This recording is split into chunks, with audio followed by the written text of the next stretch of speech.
and people say, how can you say it's this so quickly? Well, I see it.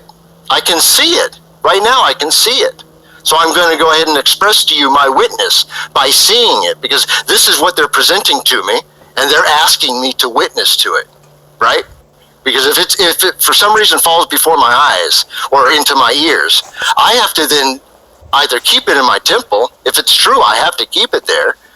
But if it's false, I need to dismiss it immediately and with extreme prejudice.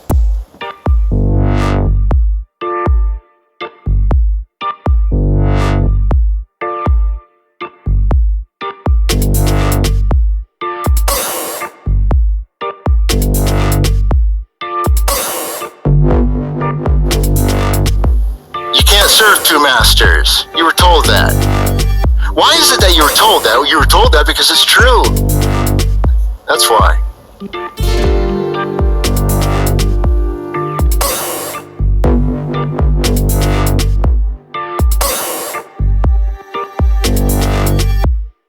Because it's all tainted, so don't waste your time with it. Man, so you've done a lot today. You took all that war nonsense and chucked it. You took all that space nonsense and chucked it. You took all the stuff that deals with war and chucked it. That means all that so-called political angling and ambassadors going to and fro, settling each other down. It's all called stagecraft for a reason. Do you understand this? Now, let me tell you this, that they actually call it stagecraft right in front of you, and people didn't get it. It's all a big clown show. Yeah, nobody died, nobody got hurt, man. All right, and that's important to understand. Let's say when you say nobody died and nobody got hurt on 9/11 by a terrorist attacking a building with planes, and if you say otherwise, you are a liar. All right? And if you bring that into a room, you are a spiritual murderer. Why is that important to say it that way? Because no matter what, even if some guy walked on that and stubbed his toe and says, I got hurt, well, you didn't get hurt by what I just said. And by what I just said is what the official story claims happened. And that's very important to understand.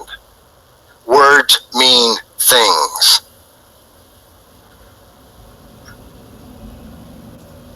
Yes, they are. They're worshipers of death. Do you understand? This is very important. Do you understand that they put on the news so that the first thing you hear is darkness? When you're getting ready to go to work, the first thing you hear is darkness.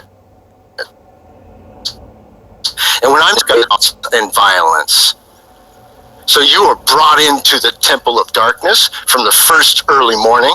And then you go to work, and if you're stupid enough to talk to people at work that are in that same darkness, because you then bring on your own death, you then wallow in that darkness, and that happens to you day after day after day. So then how then do you observe and bathe in the truth and the light of Christ if you are continually wallowing in the mud? Huh?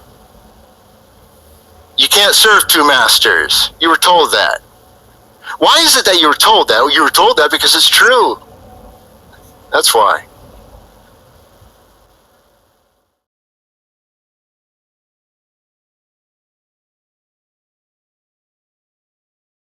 Today. And funny thing about that whole Genesis thing is I was looking through it for the exact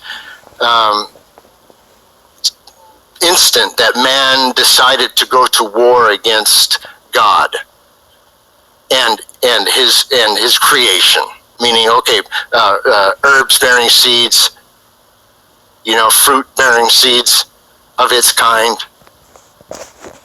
going, and then later in Genesis 1 saying that all of these, the herb bearing seeds and the fruit bearing seeds shall be used for your meat. For your meat, that means your food, that means for your consumption. That means not to be trampled on by man or regulated by man. Yet they stand arrogantly in front of everybody, and let me tell you something. It is so corrupt, and let me also tell you, this is very important to understand, that there's nothing we are here to do about it. We are not here to do anything about it because it's not our fight. All right? Our fight's against powers and principalities, something completely different. However, I'm just telling you this. If we are to observe a system that taxes a creation of God, then that's a proof of a fallen system. I'm not quite sure you need any more proof than that if you are a so-called follower of Christ. And you just don't say that with your lips, but you actually say it with your heart. So then you look at a system where they've taken a creation of God, the creation of life itself, and they put a tax on it. They've overstepped a bound, all right? They've put themselves above God, all right? But that then allows you to see the system for what it is, and then tell yourself, why will I ever be fooled by this system again? Why would I ever do that? See? That then allows you to come out. So then the few times where you do allow yourself to go in, it is to take people out with you. It's like, hey, let me tell you something that's true right now. This, that, and this. And then you tell them, I'm telling you this right now so that you cannot say you didn't hear this before. All right? That's all you can do is tell them. Let that ring of truth enter them. All right? Because everything is tone. My tone, the tone I'm using right now, is to express something to you. Because I'm hoping that through my tone that I impress upon you its weight. Right? So when people have a tone against you that is dark, you also then feel that. Right?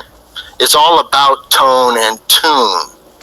All right? That's why when you understand and you are in the truth and the light of Christ, and then you encounter a story which does not have the ring of truth in it, you see it for what it is instantly. And people say, how can you say it's this so quickly? Well, I see it. I can see it. Right now, I can see it. So I'm going to go ahead and express to you my witness by seeing it, because this is what they're presenting to me, and they're asking me to witness to it, right? Because if it for some reason falls before my eyes or into my ears, I have to then either keep it in my temple. If it's true, I have to keep it there. But if it's false, I need to dismiss it immediately and with extreme prejudice.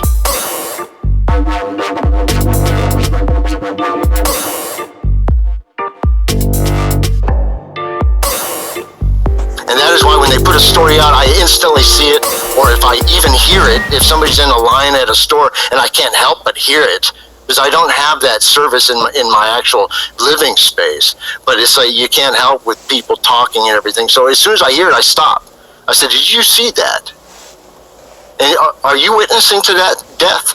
You personally are witnessing to that death. I need to know that. Because I need to know who to look at and who to say on that last day, that person said that it was true. Because I'm not going to say it's true. Because I'm going to say nobody died and nobody got hurt. Because that's what your so-called proof shows. Because there is no truth in your proof. Yeah. Well, astronaut, the fact that the naught's in the word gives it away, man. They're not. That's what's funny about words, man. The truth is in the words. It's always right there to see. Just reflect on it. Why is it called reflecting on something? Because it's using a mirror to it. All right? You're reflecting on it. You're actually taking the time. And here's what's very interesting. Time is your only commodity. That is the only thing that you have control over. And that is why when you go against the law, when you go against the tone of the community, they will take that from you. Right? Right? You're doing time. All right? Because time is your only commodity. So as you're out here, you then you go ahead and show people. You be that light that they say, why is that guy different? Let me go talk to him. And I'm going to tell you a few things. And then I'm going to go say, why don't you go off and you go test that? And you're going to see if it's true or not. Because it has nothing to do with me. All right? I'm just letting you know a truth. Now you go test it. Because unless people test this, they will never see it. All right? They need to